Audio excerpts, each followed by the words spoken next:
Hey guys, it's Katie. Today we're going to start on a pendant tutorial, and I'm not quite sure what we're going to do. We'll work it out as we go, but I know one part of it of what I want to do. Let me see if I can find one that I've done that's fairly similar and show you the effect it's going to give. Let me grab one real quick. Okay, so what I'm looking to create, and I'm not looking at this side we'll do something else with. That's Jessima Designs watercolor tutorial. So what I'm mainly looking is this side. It's very translucent, and in the light it's super see-through. I did not back it so it could stay see-through. I think I want to create a pendant with that on it. This one I've resin, this one I haven't. You see, I don't know if you can see how see-through it is, but hang on a sec, let me see, is this light plugged in? So you see that if I turn that light on, how translucent these are, and they're super pretty when you're wearing them. So I want to create a color using that for one half of the pendant, and I think I'm going to do something of a purple tone, because I think I want to do purple with these yellow flowers. But we'll see. We'll see when we get there. Anyway, so I have some translucent here. This is Primo White, but even regular translucent would work. I am wearing gloves. I do reuse my gloves, which is why they have stuff on them. The easiest way to reuse gloves, take it off, turn it right side out, and then blow. I saw someone try to take it off and then try to flip it, and it doesn't work. Or taking it off like this. It doesn't work. So just blow it right side out and then put it on. Again, when you're working with gloves, you want to find a glove that fits you. You don't want to have tons hanging off the end, or you're really going to struggle with working with gloves. I do use nitro gloves. That's what we use in our dental office, so that's what I most work with. Latex, you'll find is stickier when you rub them together, so you may get stuck on things. So nitro works great. I am going to be using some alcohol inks to tint this. That's what I used with the other ones. And with the alcohol ink, I have a purple, and it's the Pinata set, and it's passion purple, but I really hate the color of it. It's more like a brown. I mean, it looks okay here, but once you get it on stuff, it's like brownish, and it has a brown undertone. I don't like it. So I do have a set of the pearl, but I don't want the pearl, so I haven't mixed this up, so maybe I can just get the purple color. And then I have this sapphire blue Pinata that I just ordered. It's different than the Baja. This is the Baja, and this one's the sapphire. And the sapphire is looking a little more purpley, so I want to see what that looks like in it. Let me just take a little bit of it and see. Yeah, no, that's pure blue. Okay, I wasn't sure what it looked like. So let me use the pearl. And we can always mix up a blue too, or a purple with red or a pink and blue. So let me try not to get a lot of the pearl in here, because I don't want a lot of the pearl. Which is why I did not shake this bottle. Because I want this to be fairly translucent.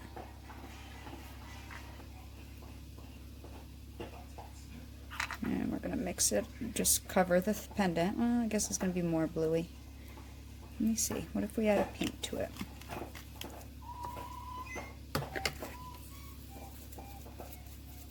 Let's see, let me find a pink, and we'll add a little pink to it if I can. That's more red. This is raspberry. This is the Ranger alcohol inks. Let's add a little of that. Let's see what that does. Yeah, that's purpley. Okay, so next you just want to let this sit and dry.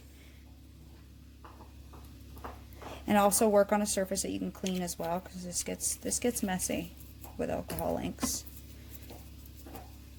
Okay, so I'm going to let that sit and dry, and once it's almost dry, I'll come back and we'll mix it up. Let's see what we got for color.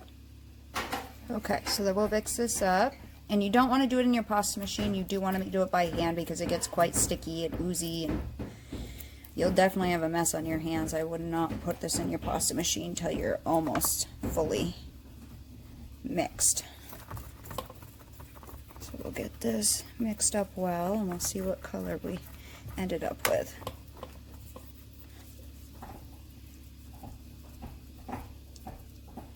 mix it up however you want. Whatever's way easier for you.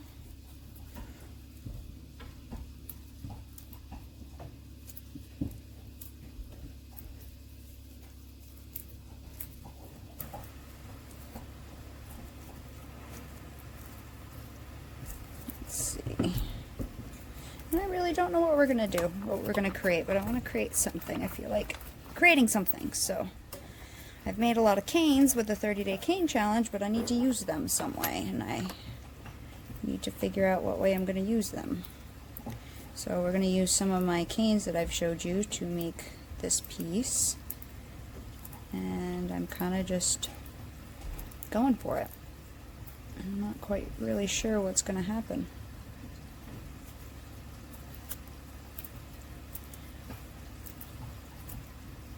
I mean, I don't know if people always have a definitive plan in mind unless you're watching a tutorial, but how do you think those tutorials are created? With making something, with just an idea of pieces that people see or make, and then they kind of put it all together. So that's what I'm doing. And say your color came out too dark, you could always add more translucent to lighten it up. Okay, so now that it's almost 100% mixed and I'm not really getting any alcohol ink on my tile, I'm going to run it through my machine. Let me just make sure nothing's going to come off of it. Okay, now it's fairly mixed. So now I'm going to run it through my pasta machine just to finish mixing it, and I'll be back when I've done that. You don't need to sit here and watch a blank screen, and I'll be right back. Okay, so this is what we have so far, and it's okay that it's marbled. I actually kind of like that. The next thing we're going to be using are silver leaf, gold leaf, whatever kind of leaf you have. This one here I did with gold leaf. This one here I did with silver leaf. I bought this set on Amazon. If you want the link, I can find the link. This is what it, TAMICY, 500 sheets. And there's 10, I think 10 colors. There's pink, gold, blues, greens. There's all different kinds of colors. And I'm going to be using, there's a dark purple and there's this lighter purple. So I think I'm going to use that. It's kind of a pinky purple, which is fine with me because it's going to get mixed in. And I want one that has, let's see, will this half sheet work? Yeah, this half sheet will probably be enough. And I don't know if you've realized, if you watched my other tutorials, I'm very lax about this. I mean, you can get all uppity about your projects, but you can also have fun with them. And that's the whole point of art, is to have fun with it and not get too stressed about it. So, silver leaf or any kind of leaf gets all over the place, which is why I have this piece of paper down to try to minimize how much I get all over my counter, but it just kind of is inevitable. So this is a great way to use your scraps. So we're gonna place this on, and we don't need to cover all of it because we're gonna mix it in. This is not a time where you need a full perfect sheet, so just place it on there. And any excess you have, just place on and rip off and put back on. And cover most of your sheet with it.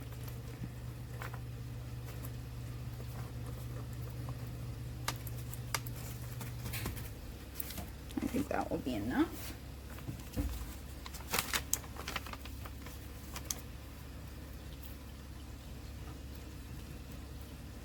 Okay, I'm gonna get rid of this.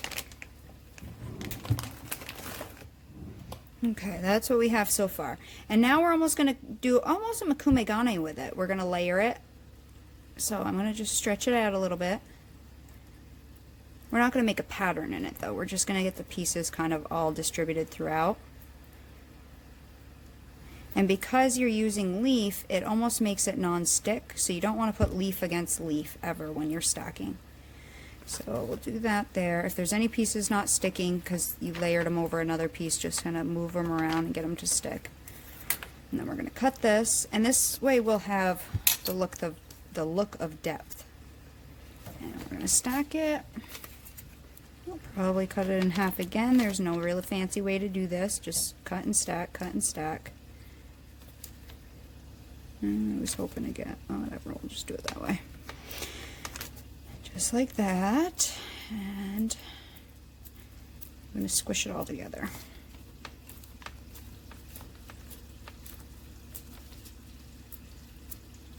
You can mix it up, you can keep it in a flat sheet, doesn't really matter. I'm going to cut one more time. And since this is such a thin one, I'm hoping just to get clay on the outside because I don't really want to get silver leaf all over, or purple leaf. Oops.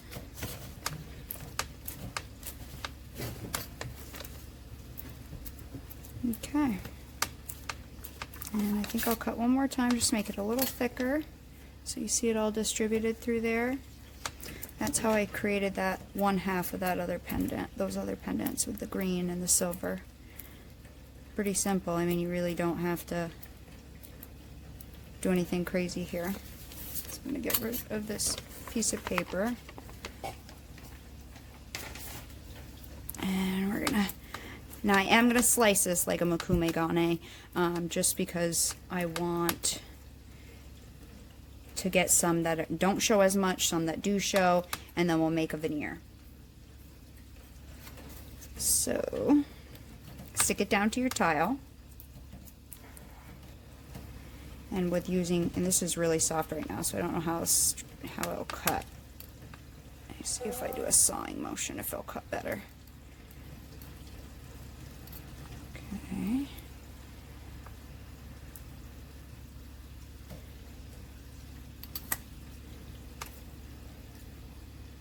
We'll use that side on that one.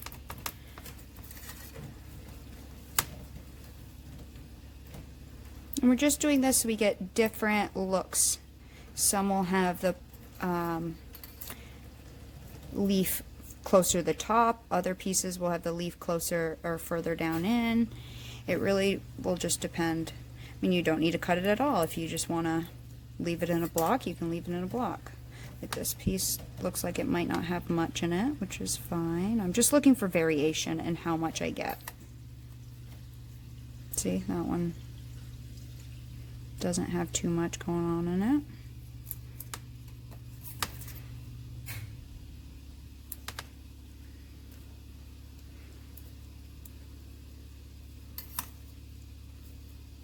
Decide which side you want up and which side you want down.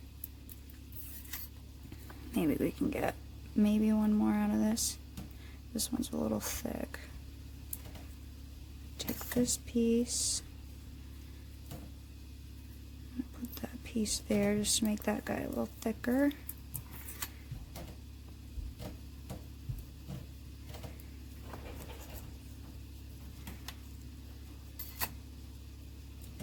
And this right here is pretty thin, so I'm going to put that one in there. Middle here, and this one I like that, so I'm going to leave that just like that.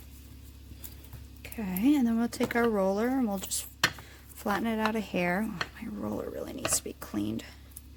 It's starting to get sticky. Okay, and then I'm going to pick it up.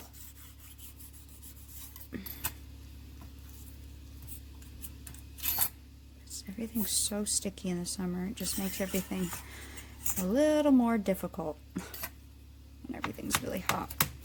And we're going to roll this through our pasta machine so we know how thick it is. That way when we build the other side of our pendant, it has to be the same thickness. You know, you want them to be flush with each other. So, yeah. So I'm going to roll it through and let's see what size I get. So first I'm going to start on my largest size and work up to whatever size it doesn't slide through on. So it went through on a size 2, but there's still some indents. So I'm going to pick what side I like, and it's probably this side, and I'm going to fold it in half. And as I've said in other tutorials, I don't like to make tons of each pendant. I only have 2 of these. I have a couple of these, so that's why I don't have a huge amount here. If I like it, I can always remake it. So this is on a setting 2 right now. and it's rolled out to where it's fairly flat. And you can also fold it again and reflat. I really like this spot right here, that part there.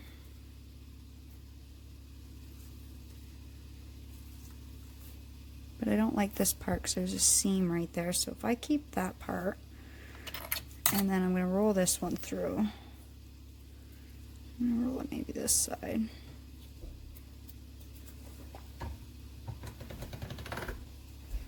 And there's another one we can use. Most of my cutters are about that size, so I figured that would work. So now I have enough there. So it's a nice shimmery, when it bakes it'll be more translucent, obviously, part to our pendant. And now I just have to decide what we're going to do on the other half. So let me think about that and I'll be right back. Okay, so I think I've decided on what I'm going to use. So I'm going to use, I don't know what I'm going to call this, but my translucent bullseye cane, I guess I'll call it. I'm going to use that. That will give us an effect like this. So I'm going to use that, and I think I'm going to try out my buttercup cane as well. I have this reduced, that's I think the same size right there, so I don't need that. So I got 3 sizes. And for the backing, I'm going to use Cabochon turquoise. Now, if you look here, you're going to see some of it, but we're going to cover it up with these buttercup canes, so you're not going to see a lot of the blue. So you just need a dark color. Like, you can't use white because it really won't show up well against that. So we're going to use those. Let me set them aside. First thing we need to do is cover our turquoise in our bullseye, our translucent bullseye cane. And so basically you're just going to cut strips of that as thin as you possibly can get it, you know, but try to make them roughly all the same. And I'm not perfect at cutting. I wish I had a Lucy's clay slicer. Someday I'll get one. And I just made this cane today, so it's still a little soft. So let me just cut a few. Try to keep them whole.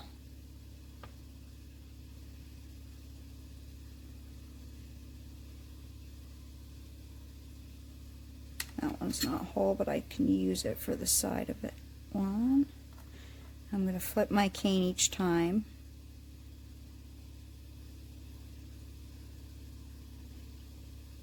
I tend to shave off the edges, is what I tend to do. Like the 2 sides, I tend to shave off. So I'm going to cut a few of these. And honestly, I have a lot of ideas in mind for this cane. Not like projects, yes, with projects, but like the way you could manipulate this cane in so many different ways to make cool effects and different effects.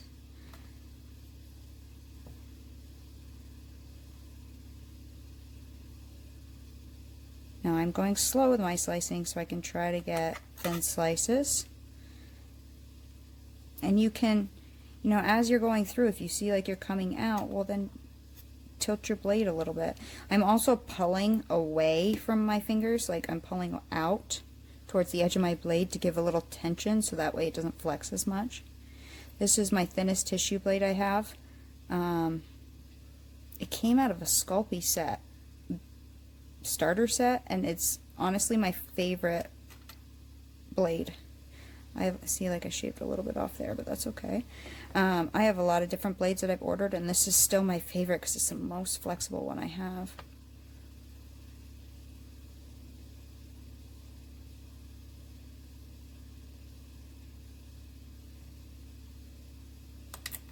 And then I won't keep going, but I mean I will, but not on camera.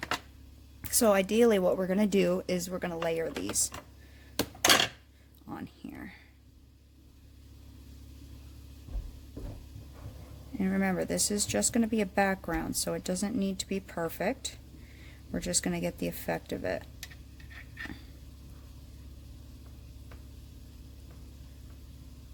And they don't need to be the exact one lined up with the exact one. You just want to try to get the seams to line up. that. You don't want them overlapping if you can help. And then the ones you have messed up on, put those on your ends or on your outside. And this is a little picky to get it to be perfect. But if you overlap too much, you'll see that when you burnish this out.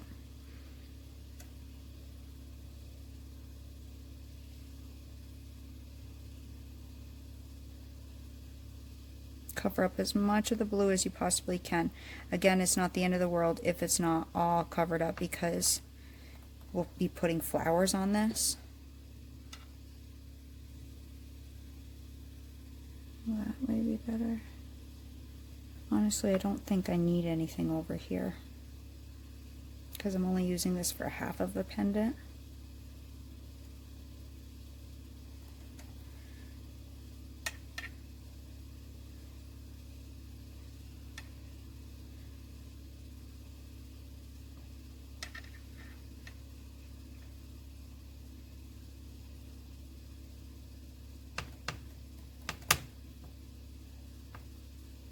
That's probably enough for most. Let me grab a couple other cutters just to see if that's enough for most of my sizes. This is one of my other. Yeah, I think that's enough. I don't want to layer any more on there because I don't like to waste clay. So let me first chop off this blue that has nothing on it. Though if honestly I mixed in any of this, I don't think it's enough to actually alter the color too much. Okay, and then I'm going to burnish this down flat, and I tend to burnish each step down flat on its own. So we're going to use a piece of parchment, plain paper, deli paper, whatever you have, and I would first start by using your fingers just to kind of mush them in certain directions, like if you feel any overlapping or you want to try to close a spot or a seam, or if one's thicker than another. Okay, and then let me get this little piece out of the way. We're going to take our acrylic roller and we're going to roll. And honestly, I think what I want to do first is pick this up because it will be easier to work with if I can get it to be able to rotate it. So let me, and I'm working on a loose tile here, so it's hard for me to pick it up with my blade because my tile wants to slide. If I was working on more of a solid surface, I could. What do I got here? Here we go. I got another piece of parchment. So putting it on something to where you can turn it really works well for this. Okay, so we want to roll. Now you don't want to roll with much pressure, just literally use the pressure of the roller itself, and you want to roll from multiple angles. So if I'm working on a square, I tend to do the straight, the corner, the straight, the corner, and you're better off going many, many times lightly than a few times hard, because that way you'll get distortion of your pattern, whether it's a flower or something like this. You'll get a lot of distortion in whatever way you want harder. So if you just go gently and go smooth and try to get it to even off.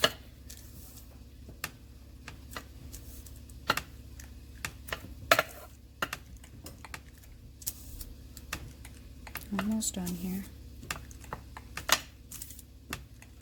Okay, and then take your fingers, oh that was loud, sorry. Take your fingers and just feel that all of your seams are gone, which it is. Okay. And that's kind of cool on its own right there. Especially if you lined them up a little better, they could have, you know, all of it flawless. I think that looks pretty neat on its own. Maybe that will just be a side on its own at some point. I mean, I don't know, would that look just cool like that with something like that? Maybe. You know, that's a thought. So yellow and purple actually do go well together. They don't mix well, but I think they do go well together myself. So the next thing we're going to do is cluster some flowers. And I don't know if I'm going to cluster covering the whole thing, or if I'm just going to, I don't know. We'll see. We'll work it out. So I have my largest size I'm going to start with first. And again, we're going to take very thin strips of this. And see what I mean where I tend to shave? I tend to shave the sides off. But that's okay because we're going to overlap this. So I'm trying to think of what portion of this I'm going to use. Either way, I want to close these. See if I can get this to close a little bit more with my fingers.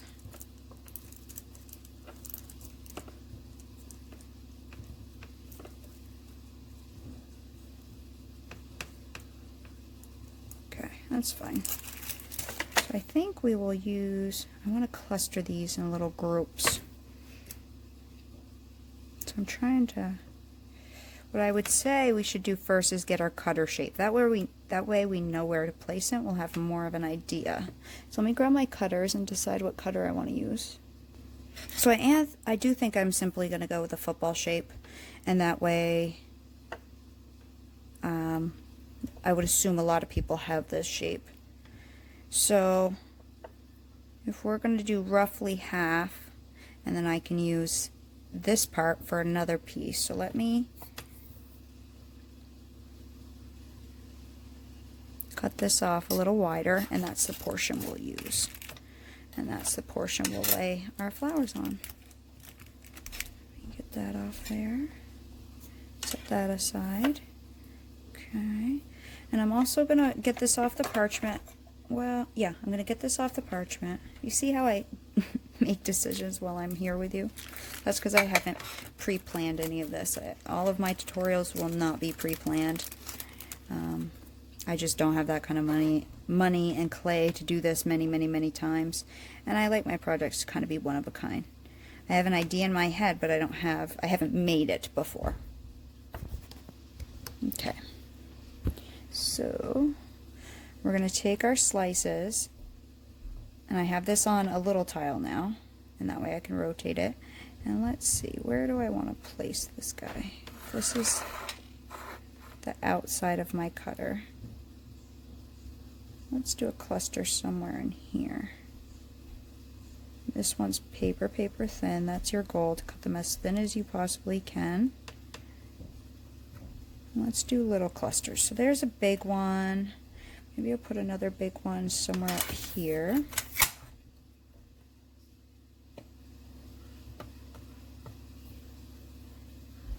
And you don't need to go big, little, small. I mean, you can layer them in whatever order you would like to layer them in. Did it again. See, I shaved two sides off. That's what I usually do. This one, I may put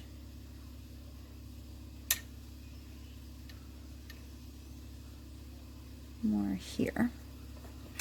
Okay. Now let's take the medium size here.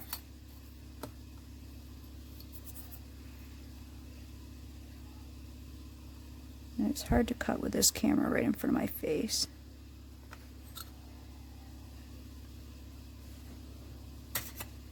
If you smush it, just give it a little pull.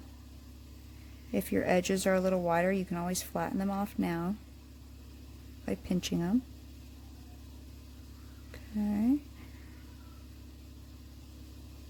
So we're going to place maybe that one there. And then that's all I'm using of that one. And then we'll use our small, because I don't want each of these clusters to be the same. I want them to be different. Okay, so here's my small one. This cane is not an old cane, I just made it. Not today, but like yesterday or the other day, so it's still fairly soft. And where do I want to put that guy? Somewhere like that. Okay. And I'm going to rotate my cane because it got quite squished.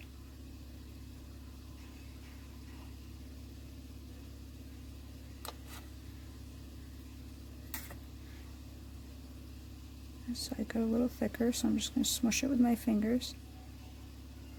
Make it as thin as possible. This guy, I'm going to put one right there. Even though we're going to cut a lot of him off, that's okay. That's what makes them interesting. the pendants.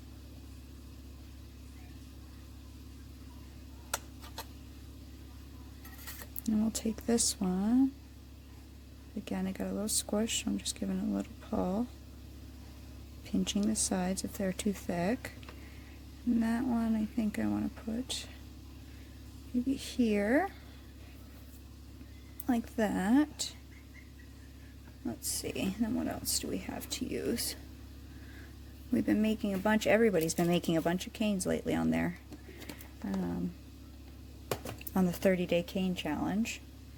So I have a box here with all my canes in it. I'll show you in a second.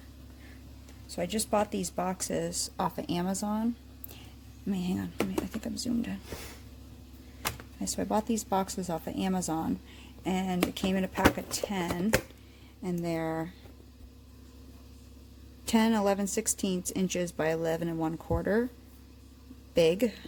And then they're only 1 inch and 9/16 tall, so they're really shallow. Hang on one second. So they're really shallow, but they're really good for canes. I mean, I have this square cane in here, and it's about 1 inch. Just sneeze, Josh.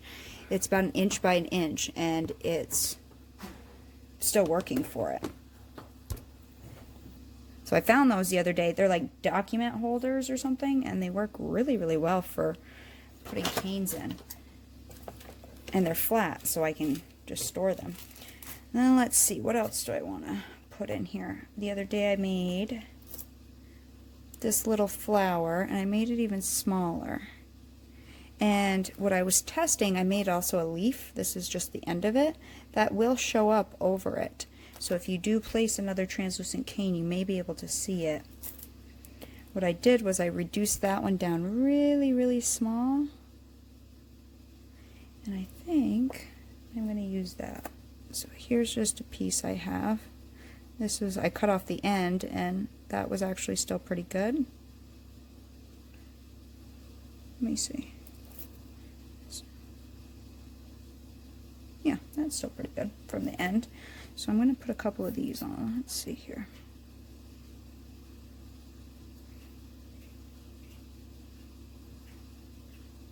And again, this one was just made too, so it's really, really soft. Now this one, I want to make sure it's cut really well. So that's only a piece of it, so I'm not going to use that. Let me see if I can get a whole piece, because my idea is to put it in one of these, just one of these circles.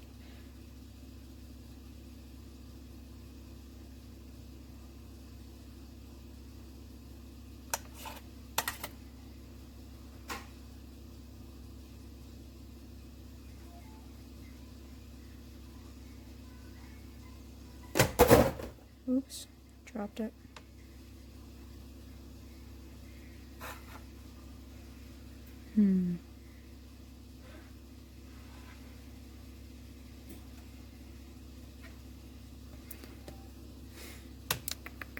Trying to think if I want to even do that, because I'm kind of liking this the way it is.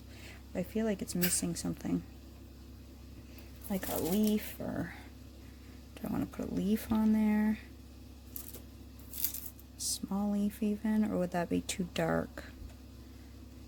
Might be too dark. I have this, the translucent leaf right there, but a lot smaller. Let me cut a piece of that and we'll try that.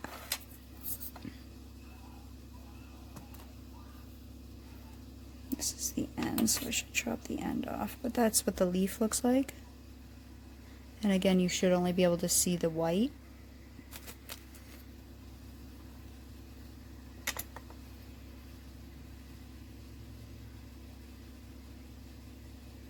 It's hard to cut this translucent with a white tile behind it because you can't really see what you're doing.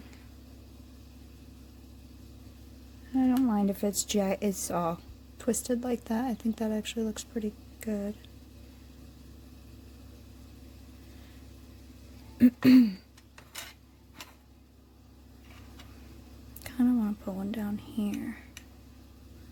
If I can get this guy off my finger. It's like you want to cut them thin, but then you cut them so thin you can't even use them. Kind of want to put one down here. Like that. It's still dainty and light. Maybe one more one up here. Let's try that. Use.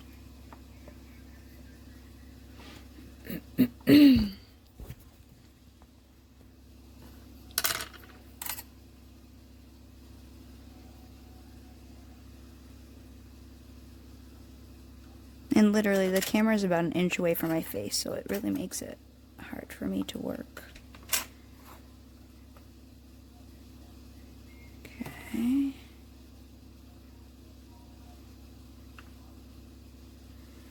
Let's see, where do we want to put that guy?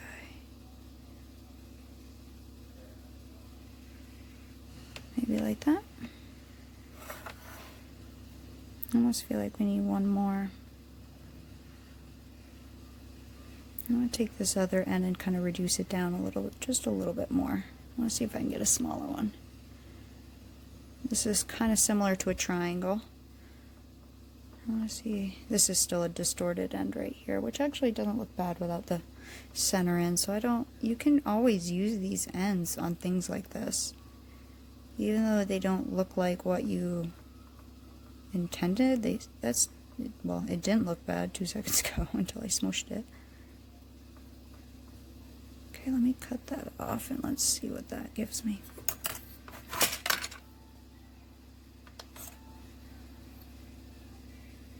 Yeah, I'm going to use that.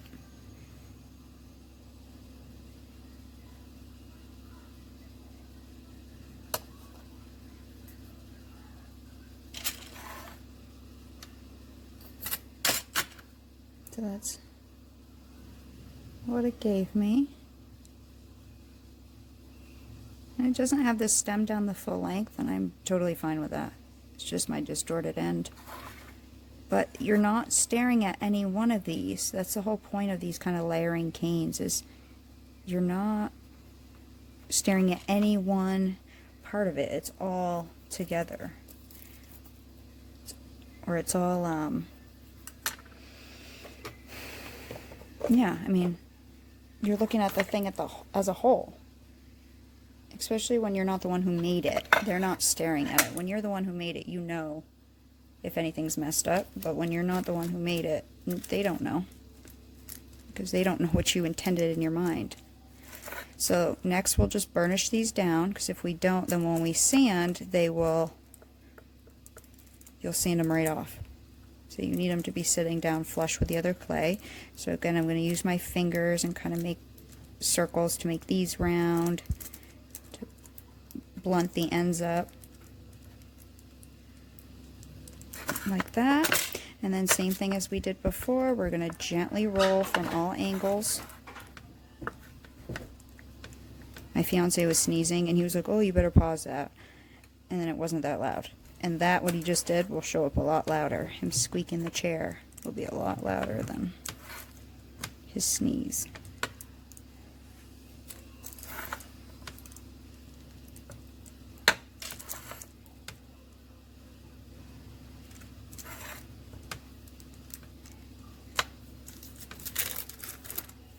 And this could be a total pendant you use, make a whole sheet and then cut from just that. I mean, that would be pretty interesting and on its own, but I think I want to have a translucent side to it, is what my goal is. Now, right now, this side is a lot thicker than my other side, even though it started out on a 2, but once we add the layers of everything, it got a lot thicker. So I'm going to try to roll it out by hand to make it a little thinner,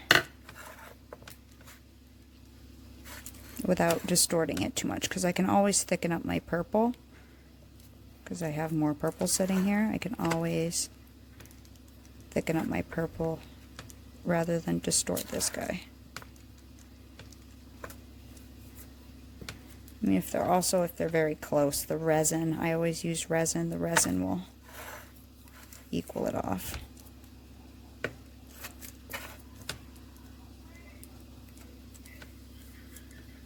This side's a lot thinner right here.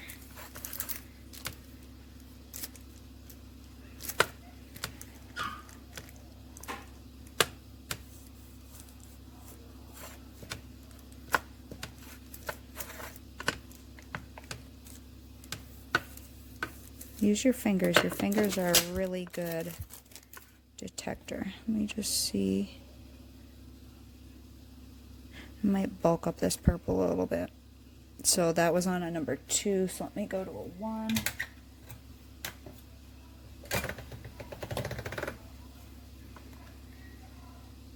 Yep, that's better. I think I like that side better. So what we need to do is decide what do we want? What do we want more of in this? And I want more of this flower. So I'm going to decide where I want to cut.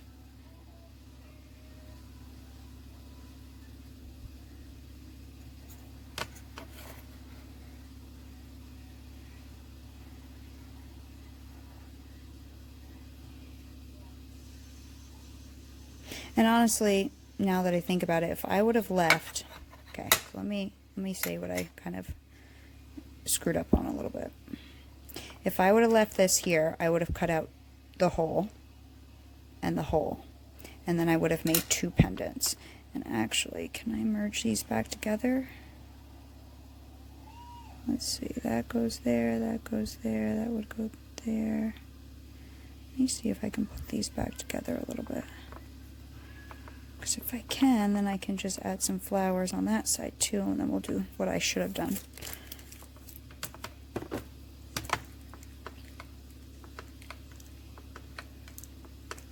So let's add some flowers over here now. I'm not going to do that on camera. So if you make a whoops like that, no big deal. Just put it together. It's not a huge, big deal.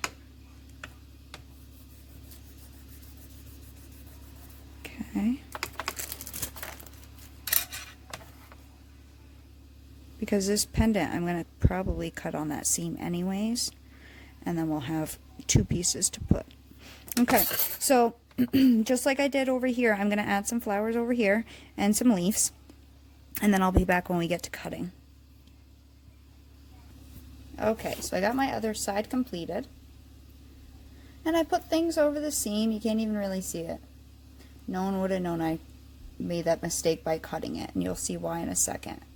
So what we'll do next is we're going to cut a piece, our shape, out of here. So we need to decide on what part we want to use, or I want to use.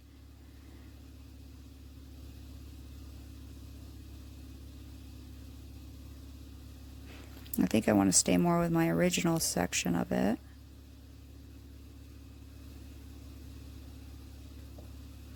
Maybe something like that. So I'll cut that out. Oh, I tilted. That was a stupid thing. Though it didn't really mess it up, but I still tilted my hand. So try to hit evenly, or press evenly. That was my bad.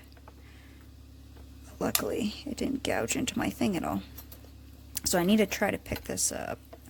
This Cabochon, really, since we've been burnishing on this tile, this Cabochon is really sticking down. And you can use this for beads. You can make a Natasha bead with this. I usually, this kind of scrap, I roll up, and I generally use this in a cabochon maker. And I'll show you that I could probably show you that at some point too, what I do with that kind of stuff. So get your thing off next. And try to clean up some of your excess. Again, because it's summertime, it's not very easy to pick everything up off the tile. Okay. I'm trying to get all these little bits off. So that's what we have for design right now, okay? And I never worry about my edges too much because I have a Dremel and I can zip these off like nothing. If you don't have a Dremel and you're going to be doing a lot of sanding by hand, try to fix those edges up the best you can now. What is that? Piece of the translucent? Yep. Okay. So we're done with that. Next thing is you want to feel which one's stickier on top, and they're both about the same amount of sticky. So this next part you want to work fairly fast, okay? So we're going to cut one out of our purple, and that would be a beautiful pendant on its own. So I may make one just with that, and that was the design I had in my head making all of these, is to have a really light, airy pendant. But I want to make something else. Let's do this. I think I'm going to make one of these on its own afterwards. for sure, because I like that, just like that. And I didn't have any yellow. I tend to use the same colors over and over, and so I'm trying to get out of my color zone lately. Okay, so make sure you get all these scraggly edges off, because you don't want them to stick to the top of that if you can help it. And there's no real easy way to do this. We're going to set it on top. We're going to cut out whatever shape you want, so think about it. And then we're going to separate them really quickly. So it needs to happen fast. So kind of decide in your head. Also, let me clean my blade off. Kind of decide in your head where you're going to slice this. Don't want to slice. And the other part is, and I've said this in other tutorials, when you're going to drill a hole in your bead after, you don't want to be drilling right on the seam. So you want your designs where they merge to either be off to one side, if that makes sense. And remember, this pendant can also go this way. So, you know, you do want to think about that ahead of time. So let's see. And mainly the flower side is what I need to decide on. I want to make sure I have enough of the design on both of these pendants. So I may do something like that. Okay, so let me keep it sideways. I'm going to set this one down. We're not going to press it down. We're just going to try to set it on. And then we're going to quickly cut. Maybe something like that. Lift up and get it off. Get it off fast. Because you do not want these. And this is hard in the summer, because everything's so sticky and distorts so easy. So I'll set one piece there. And I'm working on, you know, my baking tile as well. I should have said that before we cut, because if you can keep one down, that's always the best. It'll get less distorted. So I gotta pick that one up there.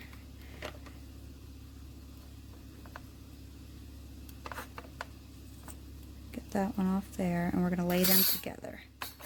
So let's start with this one.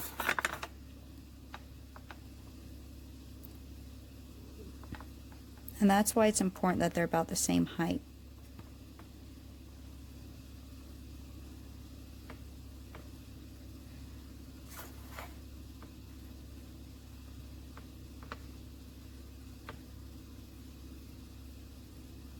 Okay. And I got a little something on there, so let me take my craft knife. Oh, it's a little flick of the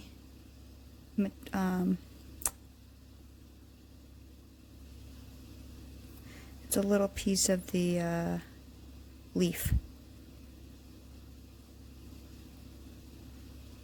which would probably come off during sanding, but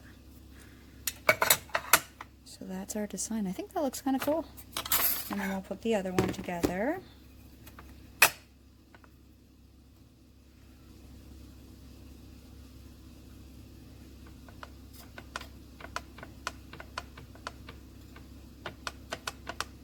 Okay, and we're going to again take our wax paper or parchment or deli paper or whatever and try to seam them together without making this line too weird.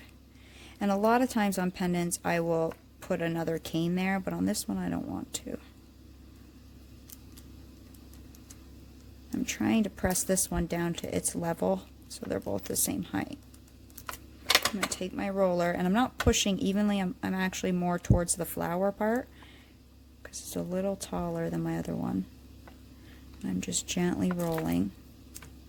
Yeah, now it's fairly even. And smooth it off so it's nice and smooth. And we can always cut one more time with our cutter to if it gets a little distorted. And our leaf got a little, no it didn't actually, it stayed. So there's that one. I'm going to do the same thing with this one.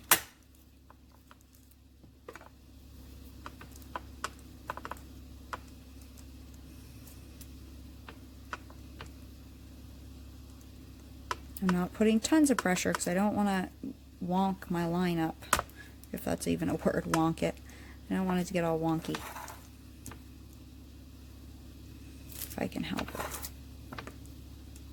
That's why I made two of these. This one's my least favorite. This is the one I don't wear as much because it got a little wonky there, even though it's not horrible.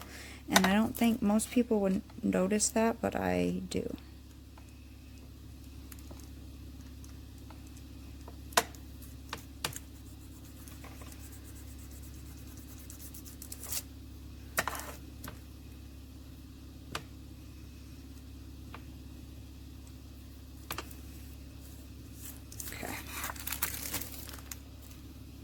And then, just to fix it up a little bit, I'm going to take my cutter, because it got a little distorted. I'm going to set it on.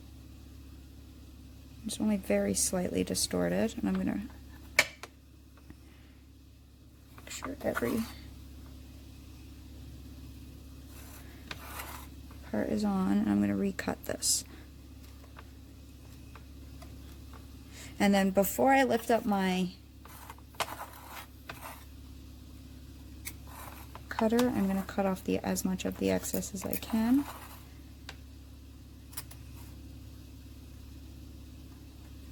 That can go with that scrap, and this purple can go with the excess purple I have.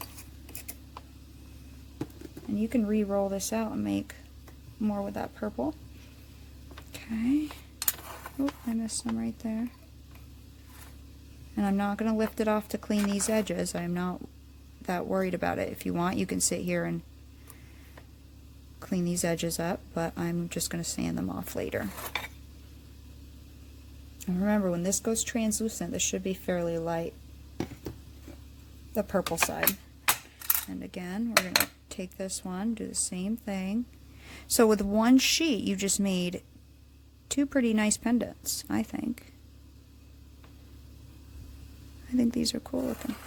And I will remake that blue sheet because I liked it so much as just, I think it has enough design to stand on its own.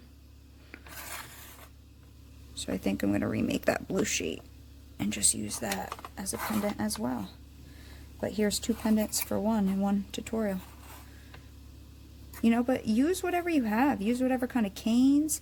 I love the way this translucent side looks, especially when you're holding it up to the light. This looks cool, so that's a cool way to make, you know, if you need to add more interest to a piece. That's an awesome, easy, doesn't take much talent. You can just have silver leaf or gold leaf, whatever one you like. You don't need to have all those colors. I just bought a pack because it was the same price as buying just silver leaf or gold leaf off Amazon, so I figured, hey, I'll get the littler ones with multiple colors. That stuff lasts a long time. And here are our two pendants. So I will put these at the oven because I have Kato, Fimo, Primo. I think those are the only kinds I use. I'm going to bake this mainly because the Fimo is the lowest of the baking. I'm going to bake it at 250 for an hour. We're not going to add a backing on this, so however the backs turn out is how they're going to turn out. But I'm going to bake this for about an hour. I'm going to just take a piece of parchment just to kind of smooth off any fingerprints. I'm not really putting any pressure. Just smoothing off any fingerprints we may have gotten. Like that. Okay, so I'm going to bake this for an hour at 250. And then I will be back. I see a little scratch there. Good. Just check this one. I don't like to do anything off camera if I can help it, and that way you guys can see every little part of this if you're a newbie to polymer clay. Okay, so I'm going to get these in the oven and we'll check them out when they're done. This is actually going to be a 3 for video. So I have these silicone molds from Jessima Designs that I got off of her Etsy shop. But you can use any silicone molds. I have other ones that I've gotten from Amazon. And that's what I would use these for. Now, what you'll do is you're going to kind of place them all together. And it doesn't really matter how you place it together. You just want most of the white showing or whatever you want showing. If there's a little too much blue, you can cut off some of this blue. You could even try to shave your blue off to save it. You know, like almost like you would cut makumegane. You know, try to shave some of this blue off. Like that. And you can reuse that turquoise. This might be hard because I already mushed them together, but let's get some of this blue out of here. If you want to try to save your clay. If you don't want to try to save your clay, don't worry about that. But I tend to try to like to save because the clay gets expensive. I try to like to save as much as I possibly can. I still got a lot of student loans I'm trying to pay off right now. Oops. So stick all of your white excess parts together, and we'll see how this comes out together. This is generally what I do with all my scrap veneers, and they usually come out cool looking. Though I don't want a lot of blue showing in this, so we do want some, but we don't need tons of it. Obviously be careful with your blade. This is my oldest blade, so it's my dullest blade.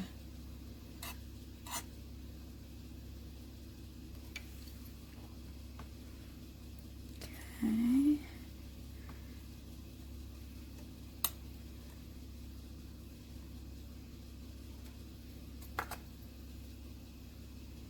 And then we have all that blue we can reuse here. Okay, so you're going to pile all these together.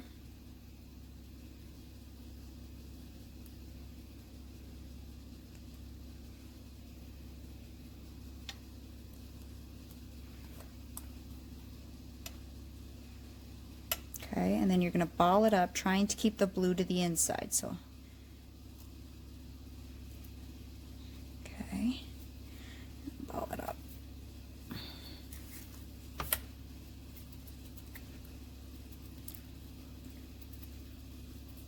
This is what we have so far.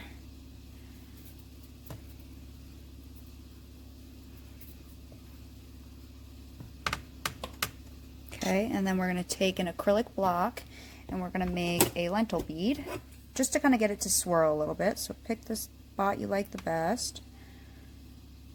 Do something there.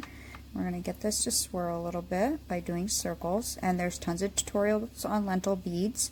I'm just trying to get the clay to move a little bit. Just by doing circles, and I don't tend to go too far with this, just a little bit. And this, I'll probably get 2 out of this one here. Okay, and if you don't like it, circle it back up and do it again. And then what I would do is flatten it out.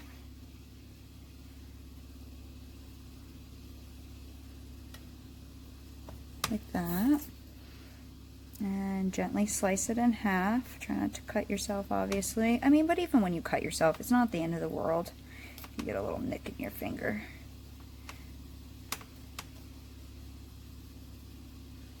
Okay. And then stretch it out for your cutter.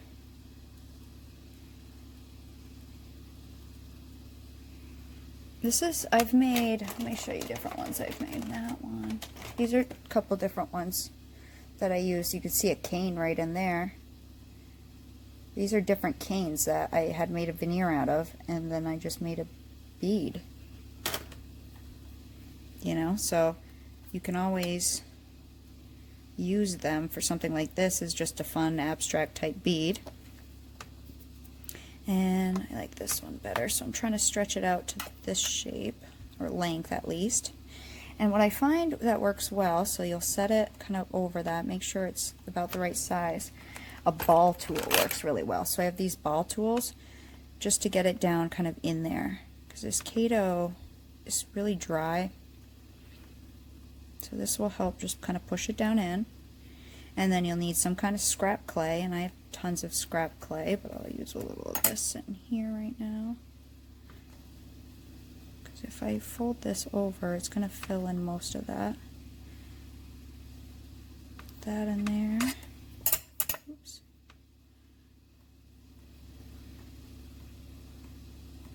Just kind of push it down in. I'm going to need a little extra scrap. Let me grab my scrap clay bag. Right here, I have a blue color right here. I have a scrap blue right here. I think this has some Sculpey 3 in it, so this is perfect for Sculpey 3 because it's going to be a big thick block. Okay, and then you'll take your ends and fold your ends over, smush it down in there, and then take your roller. Oh, that Kato, I tell you. It's actually my roller. At this point, my roller is so, like, I tried cleaning it and it just, like, nothing will come off. I don't even understand. I need a new roller, I think. Okay, smush it down in. Take your blade and try to slice off your excess across the top here. Okay.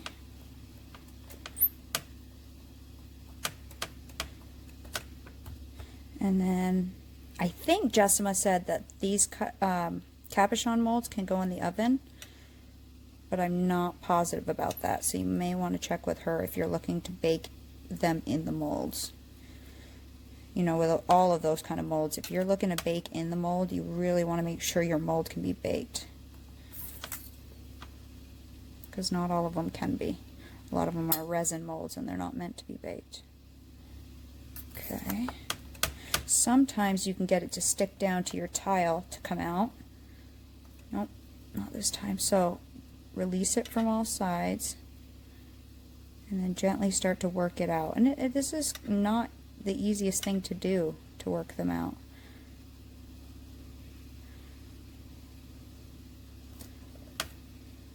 And there you go. There would be a bead. And remember, when that goes translucent, a lot of this blue will show through. And you can do the same thing with the other side.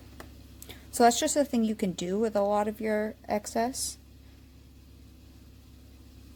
So I'll get that in the oven with the rest of them, just so you guys can see how it's going to look if you were to do something like that. And you can swirl it more to get a really good, where's the other ones I just had? Like this one's got a fairly good swirl.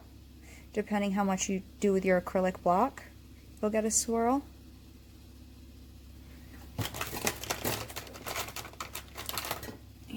That one got a nice swirl off of that with different scrap clays. Those are pretty cute looking, I think. So if you don't have a way rather than balling up that excess, and it'd probably just make some sort of green, but if I balled up the yellow, blue, and white and translucent. So I'll get that in the oven with the rest, and then it's like 11:30 p.m. so I'll probably finish this project off tomorrow, but I wanted to show you what you could do with these excess beads. Da-da-da! I'm so very excited about these. I put them in last night before bed, and this morning my great-grandmother has passed. She was 91, so we had the wake. Oh, well, the funeral, she just did it out at the cemetery. So this was my first peek at them. So there's one, and we have to sand it to make this a little more translucent, but there's one. I'll probably go, no, this way. And then here is number 2 of the purple ones. And this one, yeah, I'll probably do this way. And here is the bead we made, which looks pretty cool, especially once they're sanded. And here I made the same way we made the other one. I made this off camera, like this. I think it's a pretty neat background. Anyways, those are my pendants. So pretty much in this tutorial you got 3 styles for one. And this you can use over and over, this kind of design here. So next thing we need to do is start finishing, and we're going to start off by sanding. So let me grab my sandpaper. I just rip little pieces off here, and we're going to, so this is what I do. I do 400, 600, 800, 4, 6, 8, and then I go to 1000, $1,500, $2,000, $2,500. 2025, and that's lately where I've been ending, is right at 25. I used to go up to 3,000, and I have sandpaper all the way up to 10,000, but I find getting it up to 2,500, and then using my Dremel, I get a really, I mean, right here is going up to 2,500, and then using my Dremel, and this is souffle clay on here, so, and that even has a great shine. This one is Primo, and that's sanding up to 2,500 and then using my Dremel. Nothing on it, no varnish, no resin, no wax. So I find that gets me a good shine. Now, one thing, you always either if you're going to sand polymer clay dry, you want to use a mask. Okay, the dust particles can really, they're really not good because it's plastic ultimately. So you either want to sand it with a mask on if you're going to do dry, but also sanding your sandpaper dry, you'll tend to clog up your sandpaper. I've used this many times, and if you sand it wet, it'll keep your little particles from getting less clogged. So I have a bowl of water here, and yes, I know it has some dust particles from other sanding projects. I know I need to change it, but I haven't. They all sink to the bottom, so it doesn't look like they're at the bottom, but they're at the bottom. So just have a little water there, or a squirt bottle or whatever, and you want to wet your sandpaper, and then you also want to wet your bead. So let's start with the purple one. Just my little squirt bottle here. I have just a rag on the side to clean it up afterwards. And again, we're not going to back these because I want the translucent side to stay fairly translucent. So yes, if you flipped it over, that's what you'd be seeing, but I'm not overly worried. This one I'm not going to back because it's a solid blue color, so I'm not going to back that one. If you want to back them, you totally can. So we're just going to start, hang on one sec. We're going to start by sanding, and we're just going to go in either circular motions or flat, however you want to sand, honestly. It doesn't really matter. Just sand them. So sometimes I'll sand directly on the pendant itself, like this. Or other times, I'll take the pendant and flip it and do it this way. So again, however you want to do it, keep an eye on your flowers or anything you add on top, because you can sand them off because they were added later, so you don't want to sand off any of your designs. So just keep an eye on it. It does take quite a bit of sanding to sand them off, but if you burnished them on well, you shouldn't. So I will go do them all in the 400. I tend to do them all together and then rinse off my sandpaper and put it away. So I'll do all of them in the 4, 6, 8, 1,000, 1,500, 2,000, 2,500. And then I'll be back and I'll show you what they look like when we're done. Because you don't need to watch me sand. That's fairly self-explanatory. You know, and put some TV on, put some music on. Do whatever you want. You don't have to just be sitting here staring at your sanding. A lot of times if it's nice out, I go outside and sand,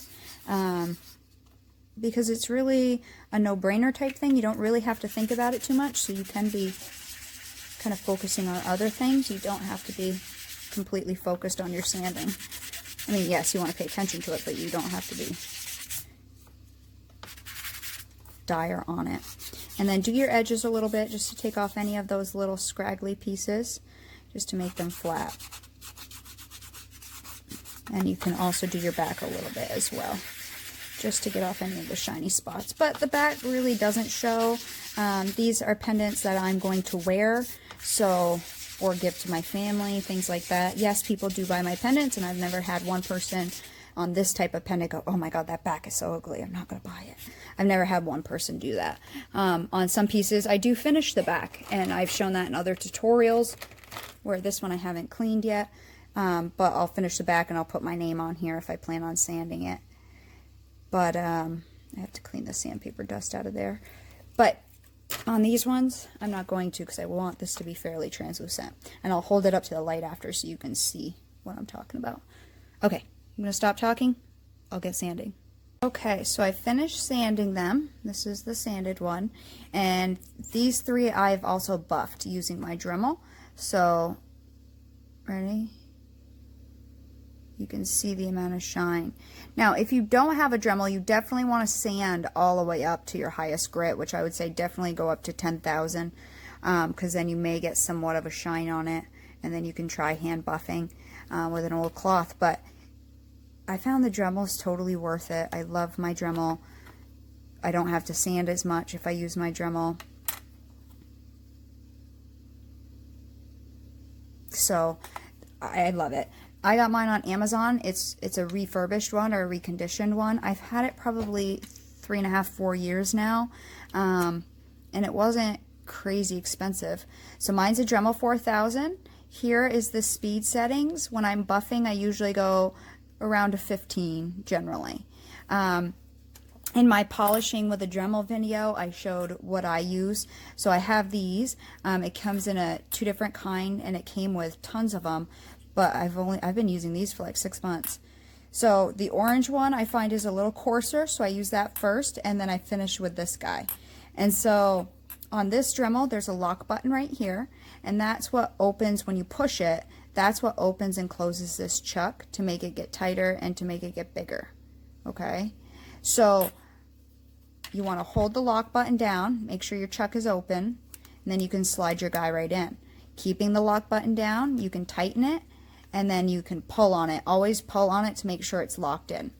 Again, I'm going to be at speed 15, and all I'm going to do on this one here is just go along and do some circles, do some lines, however you want to do it. I will do the sides, and I'll do the back as well, and that will kind of clean anything up. It'll also make the back a little shinier. So we'll do that with the orange one first, and then I'll do the same exact thing with the white one. And after the orange, you get a good shine, but then with the white, you get even a higher shine. So this is definitely like a finishing thing. If you want to turn down your volume, I would definitely do it now. I'll give you a thumbs up when I'm done to turn your volume back up so you know when. Because this can get a little loud, and my camera's really close to it, my hands, so you may hear it, but it's not crazy. So if you want to turn your volume, do it now. I'll give you a sec. Okay, here we go.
thumbs up.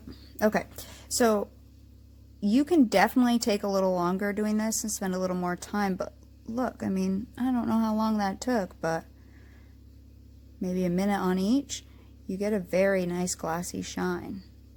And that has no Renaissance wax on it, no resin, no nothing.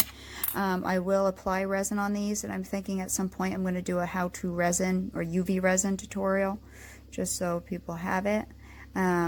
I will come back and show you when it's done being resined how it looks, but for the sake of the length of the video, I'm not going to do it on the video, because once you know how to UV resin, just do it however you do it. And then this little scrap clay bead, you know, that looks pretty cool, I think. Let me see if this light's on. Hang on. Yeah, so let's hold it up to the light so you can kind of see. Let's see if I can get this to show you. Sorry about my messy desk. So do you see how it's quite translucent on that side? There.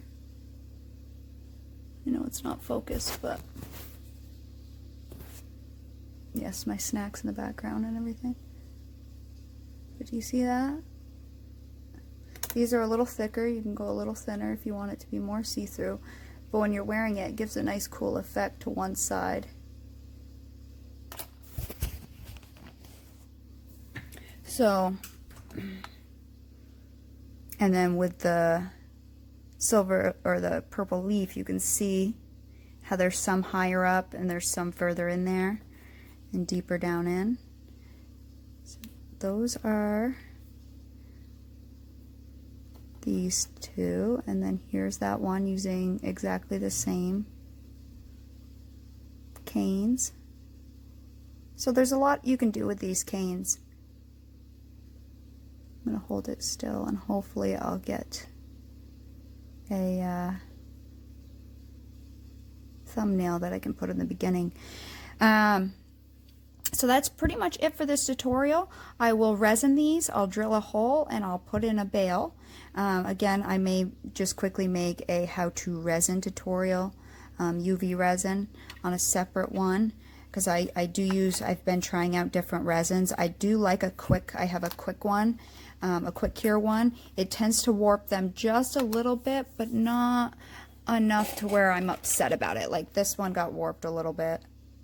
You see that? But it's not like, oh, I haven't put resin on that one.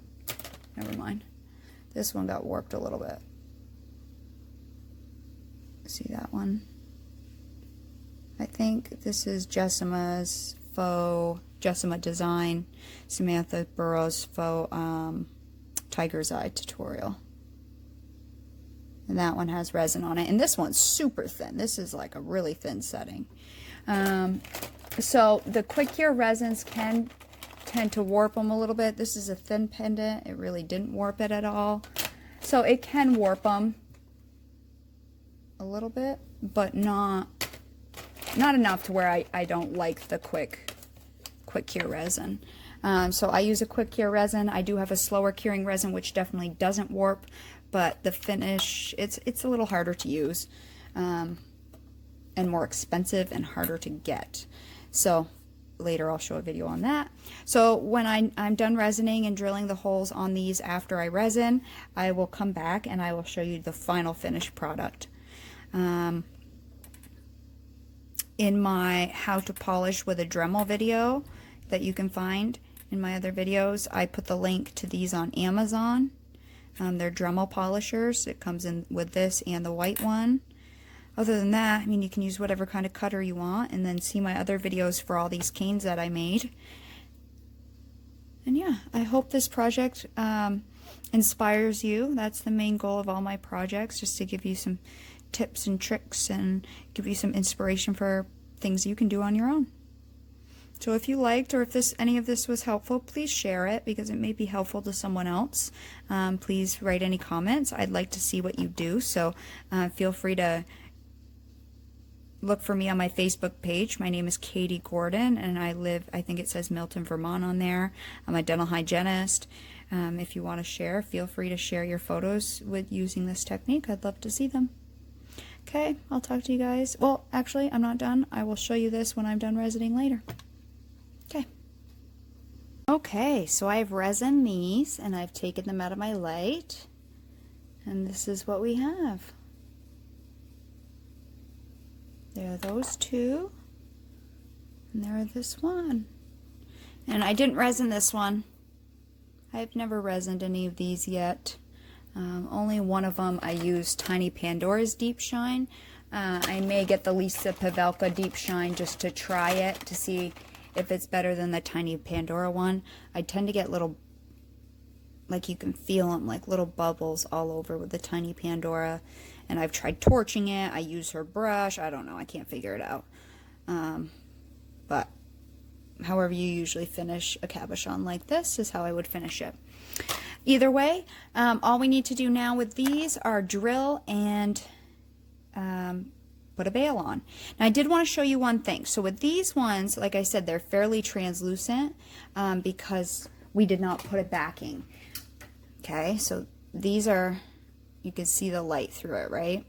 Now, and I showed you this green one, which is another one I did that was a little thinner, as well as this one, okay? It's same technique. This one instead, instead of one solid color like this purple, I marbled two different colors and then did the silver leaf. So it's just the same exact thing except for I had two piles of translucent with two different colors. Now I want to show you what happens if you do put a backing on. So on this one, it's the same thing except for this one has no backing and this one does. This has a white backing. Okay, so it totally changes the look of that. And then the other one here, which this one has resin, this one doesn't. This one has kind of a, I did like a marbled backing. So if you put a backing on, it's definitely going to make it look more opaque and a lot less translucent. And I really liked the translucency in it to be able to see through it. Which is what I like about these. So the next thing we're going to do is we're going to drill. And I got this pin drill off of Amazon. There's tons of pin drills. This one, the base turns here, so when you put it in your hand, you can twist it. See, I'm twisting it just because this rotates, okay? So you don't actually have to spin your hand. You just spin the drill. So you want to start with your smallest size and work your way up to your largest size. Find the center. And this is why I said you want your seam off to the center. Because I found, like this one, I almost put it right on the seam. If that would have been on the seam, I would have split this pendant in half, which I've done. You're going to learn and make mistakes. So try to put it off center of where you're going to drill. Otherwise, most likely that clay, if I was to drill right here, that clay will crack.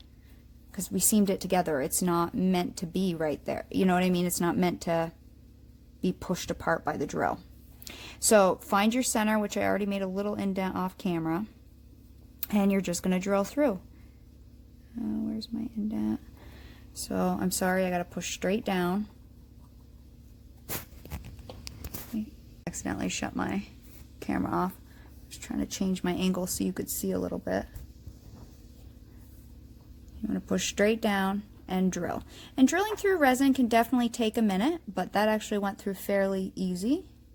So I don't go all the way through on the first side. Go through on one side and then go through on the other side until you meet. Okay. One thing I have found with these drills is that if you put this, let me do it on the back side so I don't ruin my face. If you put this little metal part and are twisting and twisting, you'll actually gouge your clay. Look, I even got a little circle there, right there, from this little metal piece. So try not to hit the front of your resin with your drill thing, if that makes sense. And then all you'll do is open it up, remove that size, and then go up to your next size drill and keep drilling till you get as thick as you need to fit your jump ring in. Or your bail if it's a pinch bail or whatever. And it's fairly easy to drill through clay, like a lot easier than you would think. And depending on the type of resin you use, it's pretty easy to drill through resin as well. So that's how I would drill a hole. And all I would do, like I said, is attach a jump ring and then attach a bail to it. So this is our final pieces out of this project.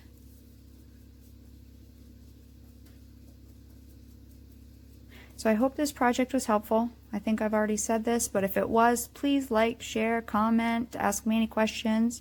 I mean, if it was helpful for you, it'll probably be helpful for someone else.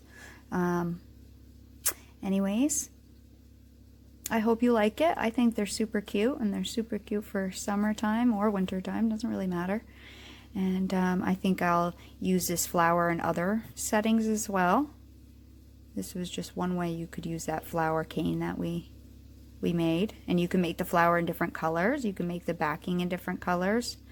The little bullseye cane. You can make the leaf in different colors. Whatever you want to do. I mean, I posted this on Facebook and someone was like, oh, the leaf gets lost in the background. But I didn't want the leaf to stand out. As I said, I was looking for more of like the time of the Titanic and the women with the dainty lace gloves and the big hats. I wanted something delicate, which I didn't quite get, but it'll be okay. What I had in my mind didn't completely come to fruition, but I'm happy with them. Okay, I will see you next time.